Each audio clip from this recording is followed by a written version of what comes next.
Very good morning to all of you. I hope आप सभी स्वस्थ होंगे। क्या हाल चाल है भैया, कैसे हैं आप सभी लोग? बढ़िया होंगे, ऐसी मैं आशा करता हूँ। चलिए, जैसा कि आप सभी को पता है कि रोजाना सुबह 7 बजे 20 मिनट शो में आप इंडियन पॉलिटी एंड कॉन्स्टिट्यूशन सीखते हैं। मेरा उद्देश्य यही है कि 4 सवालों के माध्यम से मैं आपको 40 बातें बताऊं। ऐसी 40 बातें जो एग्जाम के लिए आपके महत्वपूर्ण होती हैं। ध्यान रखिएगा, इंडियन पॉलिटी एंड कॉन्स्टिट्यूशन सीखना है तो एक लक्ष्मीकांत शो चलता है शाम को 8 बजे, उसको फॉलो कर लीजिए। और ये सुबह जो अभी आप देख रहे हैं, अगर आप 60 से 70 मिनट निकालेंगे रोज के, तो मेरा दावा है कि आपके भीतर एक अच्छी अंडरस्टैंडिंग पॉलिटी की डेवलप होगी। तो चलिए शुरू करते हैं। यदि आप यूपी पीसीएस की तैयारी कर रहे हैं या आप किसी भी स्टेट पीसीएस की तैयारी कर रहे हैं जहां पॉलिटी से रिलेटेड सवाल आते हैं, तो ये सेशन आपके लिए इंपॉर्टेंट है। आर ओ बीयू के लिए भी ये सेशन इंपॉर्टेंट है। तो पहले सवाल पर आते हैं। देखिए, पहला सवाल आपका क्या कह रहा है। पहला सवाल है, जो सबसे आगे वही जीते। First pass the post system प्रणाली के विषय में निम्नलिखित कथनों पर आपको विचार करना है।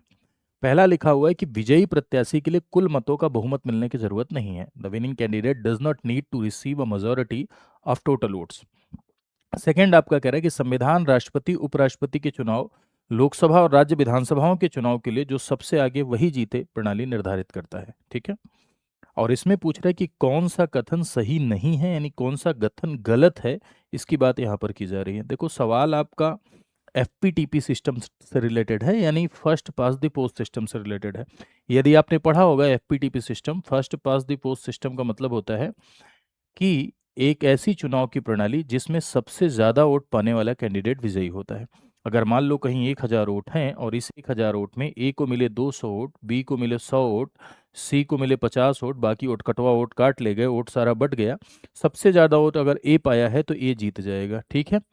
क्यों जीत जाएगा? क्योंकि उनको सबसे ज़्यादा वोट मिला। यहाँ किसी भी प्रकार का कोटा नहीं प्राप्त करना होता है। यहाँ पर किसी भी प्रकार का कोई मिनिमम वोट का कॉन्सेप्ट नहीं है कि इतना वोट पाना ही पाना है, ऐसा कुछ भी नहीं है। पहले खंभा छूने की इसे प्रणाली कहते हैं। पहले खंभा छूने की प्रणाली का अर्थ यही है कि 3-4 लोगों को लगातार दौड़ा दो और जो सबसे पहले पहुंच जाए वो जीत जाए, उसे पहले खंभा छूने की प्रणाली कहते हैं। तो एफपीटीपी सिस्टम की बुराई ये होती है कि यहाँ सबके रिप्रेजेंटेशन की पॉसिबिलिटी कम होती है ना। बहुमत जिसके पास, यानी बहुमत वाली जनसंख्या जिसके सपोर्ट में रहती है वो जीत जाता है। यहाँ माइनॉरिटीज के रिप्रेजेंटेशन की संभावनाएं कम होती हैं, ये इसकी बुराई है। एफपीटीपी सिस्टम भारत देश में लोकसभा और विधानसभा के चुनाव में अपनाया गया है। राष्ट्रपति उपराष्ट्रपति राज्यसभा के चुनाव में ये नहीं अपनाया गया है। लोकसभा विधानसभा के चुनाव में इसलिए अपनाया गया है क्योंकि ये सरल प्रणाली है, डायरेक्टली जनता रिप्रेजेंटेटिव से कनेक्ट होती है। यदि आप किसी को वोट देते हैं, 10 आदमी में एक को वोट देते हैं, जिसे आप वोट देते हैं उससे आप डायरेक्टली कनेक्ट होते हैं, यानी एक भावनात्मक रूप से आपका जुड़ाव पैदा होता है। वहीं जो राष्ट्रपति वाली प्रणाली है, प्रोपोर्शनल रिप्रेजेंटेशन, उसमें जितने कैंडिडेट हैं सबको वोट देना पड़ता है, तो वो भावनात्मक कनेक्टिविटी नहीं हो पाती है और वो थोड़ी टफ प्रणाली है, वो अपनाना इनके लिए ठीक नहीं था। तो लोकसभा और विधानसभा के चुनाव में यदि आप देखेंगे तो एफपीटीपी सिस्टम आपको नजर आएगा। लोकल गवर्नमेंट के चुनाव में आप देखेंगे तो मेंबर के लेवल पर आप एफपीटीपी सिस्टम देखने को मिलेगा आपको। तो विजयी प्रत्याशी के लिए कुल मतों का बहुमत मिलने की जरूरत नहीं है, नहीं, यहाँ पर कोई मेजोरिटी मिलने की जरूरत नहीं होती। एफपीटीपी सिस्टम में होता क्या है कि जिसको सबसे ज्यादा वोट मिलता है वो विजयी होता है। लोकसभा के सदस्य के चुनाव में आप वोट देते हैं, 10 कैंडिडेट हैं, जिसको सबसे ज्यादा मिलता है वो विजयी होता है। विधानसभा में भी जिसको सबसे ज्यादा मिलता है वो विजयी होता है। ठीक है। राष्ट्रपति उपराष्ट्रपति के चुनाव, तो राष्ट्रपति उपराष्ट्रपति के चुनाव में प्रोपोर्शनल रिप्रेजेंटेशन यानी समानुपातिक प्रतिनिधित्व, ये ऐसी प्रणाली है जिसमें मिनिमम वोट पाना ही होता है। प्रोपोर्शनल रिप्रेजेंटेशन इसीलिए अपनाया जाता है कि भाई जिस अनुपात में वोट मिले उसी अनुपात में पावर मिले, यानी एक मिनिमम कोटा होता है जो पाना ही होता है। और भारत देश में प्रोपोर्शनल रिप्रेजेंटेशन का एसटीवीएस सिस्टम फॉलो होता है, यानी single transferable vote system by the means of proportional representation. Lok Sabha के चुनाव में बहुल मत प्रणाली एफपीटीपी, राज्य विधानसभा में एफपीटीपी। ठीक है। लेकिन यहाँ क्या कह रहा है, यहाँ कह रहा है first pass the post system सबके लिए है, तो ये स्टेटमेंट क्या हो जाएगा, ये स्टेटमेंट आपका गलत हो जाएगा। पहला लिखा हुआ विजयी प्रत्याशी के लिए कुल मतों का बहुमत मिलने की जरूरत नहीं, अच्छा नहीं लिखा है, एक बार ध्यान देना। ये छोटे छोटे ट्रैप जो है, क्या कहते हैं, पूरा मामला बिगाड़ देते हैं। तो एफपीटीपी सिस्टम में क्या मेजोरिटी की जरूरत है? नहीं, सबसे ज्यादा वोट पा लीजिए आप विजयी हो जाएंगे। तो यहाँ लिखा है जरूरत नहीं है, तो इस हिसाब से ये स्टेटमेंट आपका सही हो जाएगा। मैंने गलती से गलत कर दिया था, माफ कीजिएगा। ठीक है। क्या बहुमत की जरूरत है? 100 में 51 वोट पाना है क्या एफपीटीपी सिस्टम में? नहीं, 100 वोटों में सबसे ज्यादा जो पाएगा वो विजयी होगा। यहाँ लिखा है नहीं है, इसलिए सही हो जाएगा। तो कौन सा कथन सही नहीं है? तो सेकंड वाला आपका सही नहीं है। This is your right answer. ठीक है, आगे आते हैं। लिखा हुआ कंसीडर द फॉलोइंग स्टेटमेंट। समवर्ती सूची पर संसद और राज्य दोनों कानून बना सकते हैं। संघर्ष की स्थिति में राज्य का कानून सर्वोपरि होता है, यानी समवर्ती सूची के विषय पर केंद्र और राज्य की विधियों में अगर संघर्ष हो, सेंटर और स्टेट के लॉज में अगर कॉन्फ्लिक्ट की स्थिति उत्पन्न होती है, तो कहा जा रहा है स्टेट लॉ प्रिवेल करता है, यानी राज्य का कानून सर्वोपरि होता है। तो इस प्रश्न की व्याख्या थोड़ा सा आप लोग समझिए, जरा सा देखिए। यदि आप डिस्ट्रीब्यूशन ऑफ पावर को देखें तो भारत देश में लेजिस्लेटिव पावर यानी विधायी विषयों का जो बंटवारा किया गया है, लेजिस्लेटिव पावर का डिस्ट्रीब्यूशन, कि कैसे कौन किस विषय पर कानून बनाएगा। तो एक लिस्ट है यूनियन लिस्ट, जिसे आप संघ सूची कहते हैं। इसमें राष्ट्रीय महत्व के विषय होते हैं। ओरिजिनली इसमें 97 सब्जेक्ट थे, अभी आफ्टर अमेंडमेंट पढ़ते हैं तो 98 विषय होते हैं। अमेंडमेंट के बाद पूरा मिलाकर पढ़ने पर, प्रविष्टियां नहीं। ठीक है, अगर आप देखें तो 97 का 97 ही है, बीच में जो जोड़ा गया उसको मिला के जब पढ़ते हैं तो 98। तो यूनियन लिस्ट में जो राष्ट्रीय महत्व के विषय होते हैं, इस पर कानून यूनियन बनाता है, यानी संघ बनाता है। स्टेट लिस्ट अगर आप देखेंगे तो स्टेट लिस्ट में पहले 66 थे और अभी आप देखेंगे 59। इस पर कानून बनाने की शक्ति राज्य विधानमंडल की है, स्टेट लेजिस्लेचर की है। अगला है आपका कंकरेंट लिस्ट, जिसे आप कहते हैं समवर्ती सूची। समवर्ती सूची के विषय पर लॉ बनाने की शक्ति, पहले इसमें 47 थे, अभी इसमें 52 है। इस पर कानून बनाने की शक्ति केंद्र और राज्य दोनों की होती है। तो ऐसे विषय जो राष्ट्रीय महत्व और क्षेत्रीय महत्व दोनों के होते हैं, वो समवर्ती सूची में होते हैं। और ऐसे विषय जो सिर्फ और सिर्फ क्षेत्रीय महत्व के होते हैं, वो राज्य सूची में होते हैं। और ऐसे विषय जो राष्ट्रीय महत्व के होते हैं, वो आपके संघ सूची में होते हैं, यानी ये वो आपके यूनियन लिस्ट में दिखाई पड़ते हैं, संघ सूची में दिखाई पड़ते हैं। सवाल ये है कि समवर्ती सूची के विषय पर दोनों कानून बनाते हैं, केंद्र और राज्य दोनों, तो किसका कानून प्रभावी होगा? एक बात समझिए जरा सा। मैं आपको दो बातें बताऊंगा, दोनों एग्जाम के लिए बहुत ही महत्वपूर्ण है, तो बहुत ध्यान से सुनिएगा। सबसे पहली बात, समवर्ती सूची के विषय पर यानी कंकरेंट लिस्ट के सब्जेक्ट पर अगर केंद्रीय विधि और राज्य विधि में विवाद खड़ा होता है, समवर्ती सूची के विषय पर अगर सेंट्रल लॉ और स्टेट लॉ में किसी भी प्रकार का कॉन्फ्लिक्ट होता है, तो जनरली सेंट्रल लॉ प्रिवेल करेगा, यानी केंद्र का कानून प्रभावी होगा। ये एक सामान्य स्टेटमेंट है। अब आते हैं एक एक्सेप्शनल केस पे। राज्य विधि और केंद्रीय विधि में अगर विवाद हो, यानी यूनियन लॉ और स्टेट लॉ में अगर कॉन्फ्लिक्ट खड़ा हो कंकरेंट लिस्ट के सब्जेक्ट पर, और स्टेट लॉ पर राष्ट्रपति की सहमति मिली हो, गवर्नर ने उसे राष्ट्रपति के पास भेज दिया हो अनुच्छेद 200 के तहत, और राष्ट्रपति की सहमति मिली हो, तब ऐसे में राज्य की विधि प्रभावी होगी। इस बात को ध्यान रखिएगा। तो आते हैं सवाल पर। समवर्ती सूची के विषय पर सबसे पहला लिखा हुआ है कि संसद और राज्य दोनों का कानून क्या होगा? दोनों कानून बना सकते हैं। सही लिखा हुआ है, बिल्कुल कोई दिक्कत वाली बात नहीं है। संघर्ष की स्थिति में राज्य का कानून सर्वोपरि होता है? जी नहीं। सामान्यतः यदि जनरल स्टेटमेंट लिखा जाएगा कि कंकरेंट लिस्ट के सब्जेक्ट पर कॉन्फ्लिक्ट की स्थिति में सेंटर का लॉ प्रिवेल करेगा, तो वो सही होगा।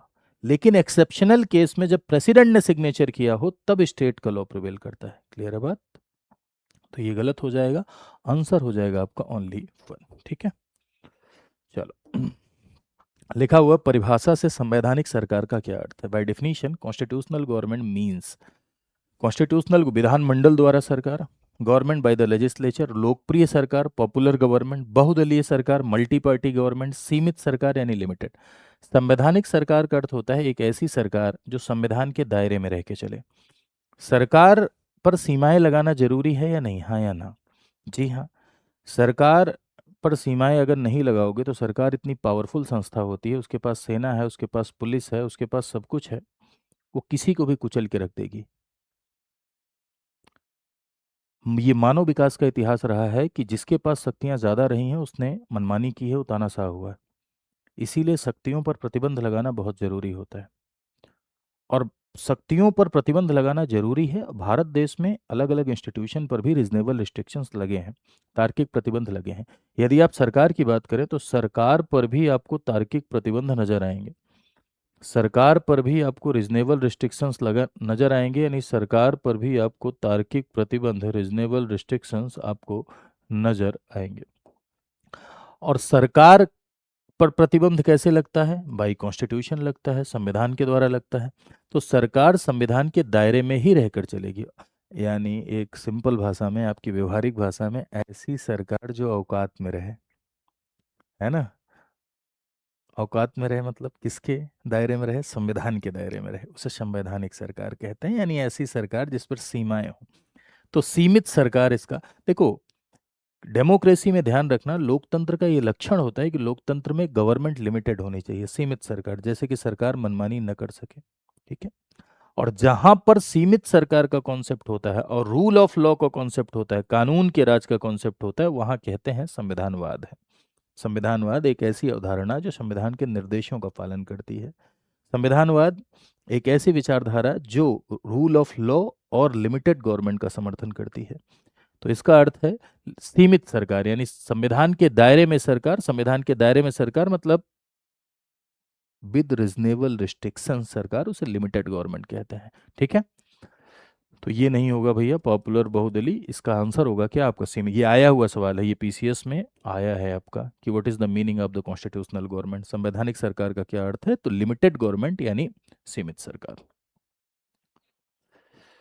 चलिए आगे आते हैं। निम्नलिखित कथनों पर विचार कीजिए। Consider the following statement. भारतीय संविधान की प्रस्तावना विधायिका की शक्ति का स्रोत है। The preamble of Indian constitution is the source of the legislative power. प्रस्तावना की प्रकृति गैर न्यायिक है, इसे न्यायालय में चुनौती नहीं दी जा सकती। The preamble is non justiciable in nature and can not be challenged in court of law. कौन सा राइट स्टेटमेंट है ये आपको बताना है, यानी कौन सा सही है ये आपको बताना है। ठीक है। तो देखिए समझते हैं। यदि आप मेरे भाई प्रियम्बल की बात करें तो preamble is an introduction of the constitution. प्रस्तावना संविधान का परिचय है, प्रस्तावना संविधान का बेसिक समरी है। प्रस्तावना भारत देश में अमेरिका से इंस्पायर होकर आई। प्रस्तावना की भाषा ऑस्ट्रेलिया से इंस्पायर है। प्रस्तावना में जो आइडियल ऑफ जस्टिस, न्याय का आदर्श है, वो रूस से प्रेरित है। प्रस्तावना में इक्वलिटी, फैटर्निटी और लिबर्टी, स्वतंत्रता, समानता, बंधुता का आदर्श फ्रांस से प्रेरित है। ये मैं इसलिए बता रहा हूँ क्योंकि ये सब प्री में बनता है सवाल। प्रस्तावना को लेकर विवाद हुआ कि प्रस्तावना संविधान का भाग है या नहीं। तो बेरुवरी केस में सुप्रीम कोर्ट ने कह दिया था कि प्रस्तावना संविधान का भाग नहीं है और ना ही वो विधायिका की शक्ति का स्रोत है, ना ही कानून बनाने की संस्था को उससे कोई शक्ति मिलती है। और लेकिन केशवानंद भारती केस में सुप्रीम कोर्ट ने कहा कि नहीं, this is the part of constitution, ये संविधान का भाग है। तो प्रस्तावना संविधान का भाग है, केशवानंद भारती केस में क्लियर हुआ। एलआईसी इंडिया केस में भी सुप्रीम कोर्ट ने ये बोला। प्रस्तावना में संशोधन हो सकता है, जी हाँ हो सकता है। केशवानंद भारती केस में ये भी क्लियर हो गया। एक बार संशोधन भी हुआ है, 42वां संविधान संशोधन, जिसमें 3 शब्द जोड़े गए थे, सोशलिस्ट, सेकुलर, इंटीग्रिटी, समाजवादी, पंथनिरपेक्ष और अखंडता। अब सवाल यह है कि प्रस्तावना विधायिका की शक्ति का स्रोत है, तो ये स्टेटमेंट गलत हो जाएगा, नहीं है। पेरुवरी केस में यह स्पष्ट हो गया था कि preamble is not a source of power. देखो, प्रस्तावना शक्ति का स्रोत नहीं है, यानी प्रस्तावना से कानून बनाने की संस्था को कोई पावर नहीं मिलती, कोई शक्ति नहीं मिलती। ठीक है। ना ही ये बाइंडिंग है, ना ही प्रस्तावना के कंटेंट को कोर्ट में क्लेम कर सकते हैं। नहीं, प्रस्तावना में कोई बात है तो उसे न्यायालय में जाके लागू नहीं कराया जा सकता, नॉट इन्फोर्सिएबल है। जैसे मौलिक अधिकार पढ़ते हो, मौलिक अधिकार इन्फोर्सिएबल है, मौलिक अधिकार में लिखा है तो उसे कोर्ट जाके आप प्राप्त कर सकते हैं, टिंग टिंग करके कोर्ट जा सकते हैं। लेकिन प्रियम्बल के ऐसा नहीं है। प्रियम्बल ना तो source of power of legislature है, ना ही source of power of executive है। ना तो कार्यपालिका की शक्ति का स्रोत है, ना विधायिका की शक्ति का स्रोत है, और ना ही इसे कोर्ट ऑफ लॉ में क्लेम किया जा सकता है। ना ही इन्फोर्सिएबल, नॉन इन्फोर्सिएबल है, प्रवर्तनीय नहीं है, नॉन जस्टिसिएबल है, वाद योग्य नहीं है, न्यायोचित नहीं है, शक्ति का स्रोत नहीं है। ठीक है। हालांकि कॉन्स्टिट्यूशन इससे इंस्पायर होगा, वो अलग बात है। संविधान का गोल है, संविधान यहां से प्रेरित होता है, इसीलिए इसे संविधान का दर्शन कहते हैं, है ना। संविधान को ये लॉ में, सॉरी, भारत देश में पॉलिटिकल सिस्टम में ये पथ प्रदर्शक का काम करता है, रास्ता दिखाने का काम करता है। सुप्रीम कोर्ट को भी न्यायालय की व्याख्या में ये मदद करता है, वो बात अलग है, लेकिन बाध्यकारी नहीं है। तो शक्ति का स्रोत है कह रहा था, ये गलत हो जाएगा। गैर न्यायिक है, इसे न्यायालय में चुनौती नहीं दी जा सकती, ये सही हो जाएगा। तो कौन सा सही है? Only 2 is your right answer. आगे आते हैं नेक्स्ट पर।